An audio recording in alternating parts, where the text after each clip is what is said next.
Hi, this is why just really chilling, really chilling. That may be a word that the youngsters don't use anymore, but I just take the liberty to say I am chilling after a beautiful day where I witnessed a new minister start his initial sermon and just blessed my soul. I happen to have been a friend with his grandmother, and so it just makes me feel so good. I said to him that he was powerful message, but I'm so in before I take it down. I just want you to see one of my other friends who has given me a coloring book, and so I use this so many times just to find myself in these scriptures and putting colors on it.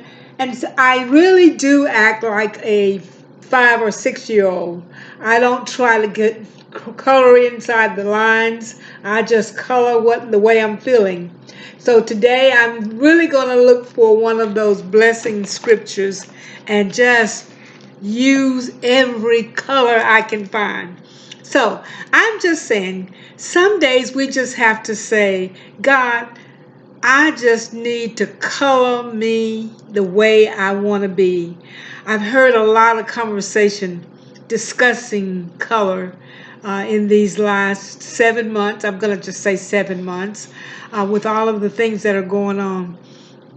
But I do believe that God has set us up for the perfect color with the perfect tint, with the perfect filter, all of the things that we look for. And I know that we've been on all of these virtual platforms, and I know I have been on them. I shared with somebody, I just think that I'm just going to keep going, pushing those buttons and listening to all of those things that just really brighten up my day and soothe my soul. And so when we talk about colorful blessings, we talk about people, because relationships start with God. I mean, he did make two to be in the garden, and that most certainly constitutes a relationship. And then children came, and then that added to the relationship. And so many of us are just looking back at our ancestors while looking forward with our generations.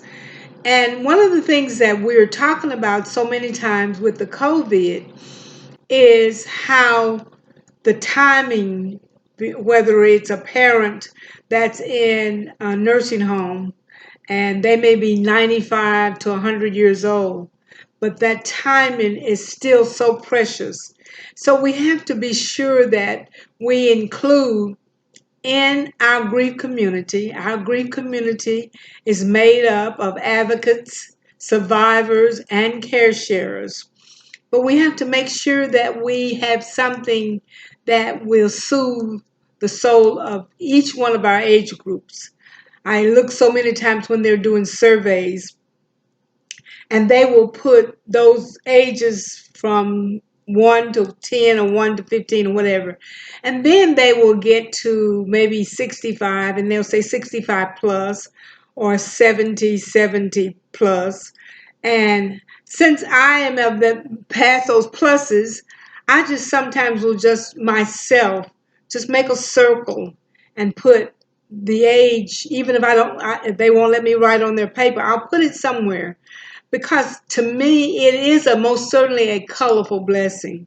I now consider myself a golden Y, and so I take that with all of the liberty that I can.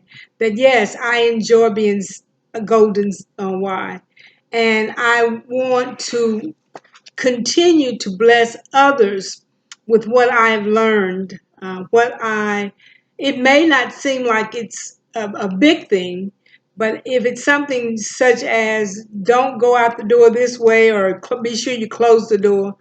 And I think to myself, there are some things that we think people should know, and we sometimes won't go forward because we're concerned about what is going to be said, if we're going to hurt feelings, or if we are, people will think that we're out of our place.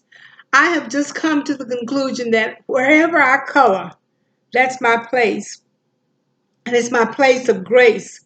So I just wanted to get on because I am really smiling.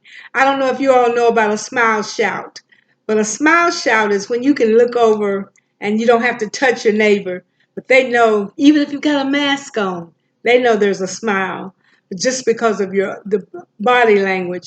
So I'm just going to close it right there. I'm just doing some videos because I am feeling like I need to encourage you. Remember, I'm Y Woods Harris, Wise, Grief Community Advocacy 2020. I will see you the next time.